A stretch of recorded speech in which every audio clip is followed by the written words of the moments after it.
రామచంద్రారెడ్డి గారు తిరగడం జరిగింది. చాలా వరకు ఎప్పుడూ 100 సంవత్సరాల ముందు కూడా ఇలా జరగలేదంట. ఇంత వాన కూడా ఎప్పుడూ రాలేదు. నిజంగా ఈరోజు కయ్యలు కొట్టుకోబోవటం, అదేవిధంగా చెక్ డ్యాములు, రోడ్లు కొట్టుకోబోవటం. హైయెస్ట్ శ్రీకాళహస్తి నియోజకవర్గంలోనే ఎక్కువ నది కూడా పోయేది. మనం కాళహస్తి దాటితే నెల్లూరు జిల్లా వచ్చేసింది. కాబట్టి ఎక్కువ డ్యామేజ్లు కూడా ఎక్కువ అయినాయి.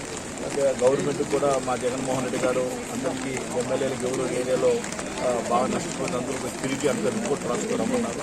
ఖచ్చితంగా మేము అంత రిపోర్ట్ రాస్తా ఉన్నాం. అందరూ ఆఫీసులు కూడా చెప్పాం ఎక్కడెక్కడ గొర్రెలు జరుగుతున్నాయి, ఎక్కడ కోళ్ళు జరుగుతున్నాయి, ఎక్కడ ల్యాండ్ పైర్లు ఎక్కడ బాగా డ్యామేజ్ అయిపోయినాయని లిస్ట్ రాస్తున్నామని చెప్తున్నారు.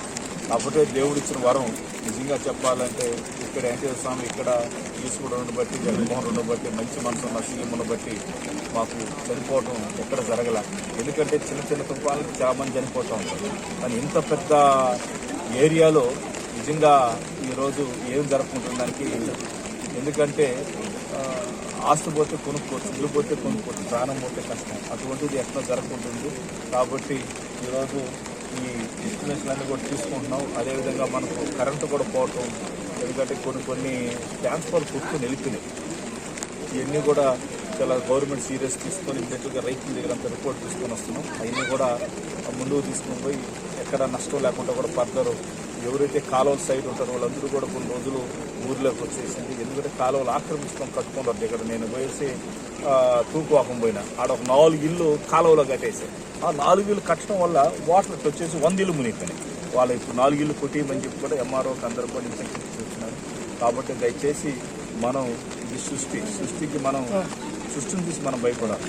మనం సృష్టి ఎప్పుడు భయపడదు. దయచేసి ఎక్కడైనా ఆక్రమణలు ఉన్నా కూడా కొంతమంది బయట వచ్చి ఉన్నానని చెప్పి తెలియజేస్తున్నారు. కేంద్ర ప్రభుత్వ శాఖ దయచేసి మోడీ గారు, అదేవిధంగా రాష్ట్రంలో ఉన్న బీజేపీ నాయకులందరికీ చేతులెత్తి దండం పెడతాం. దయచేసి మీరు కూడా కేంద్రాన్ని చెప్పి ఎక్కువ మనం నష్టపోయిన దానికి డబ్బులు ఇప్పించాలని చెప్పి ఇప్పుడున్న స్టేట్ నాయకులకి, అదేవిధంగా సెంట్రల్ ఉన్న బీజేపీ నాయకులకి చేతులకి దండం పెడుతున్నాం. ఎందుకంటే ఇది సృష్టి కాబట్టి మీరు కంపల్సరీగా సహాయం చేయాలి. మీరు సహాయం చేస్తారని మేము అందరం కూడా ఆశిస్తున్నాం. ఖచ్చితంగా సెంట్రల్ గవర్నమెంట్ ఇంకోసారి రిపోర్ట్ చేస్తున్నాం. మన చిత్తూరు వార్తలు మన వేటు న్యూస్లో డౌన్లోడ్ వేటు న్యూస్ యాప్.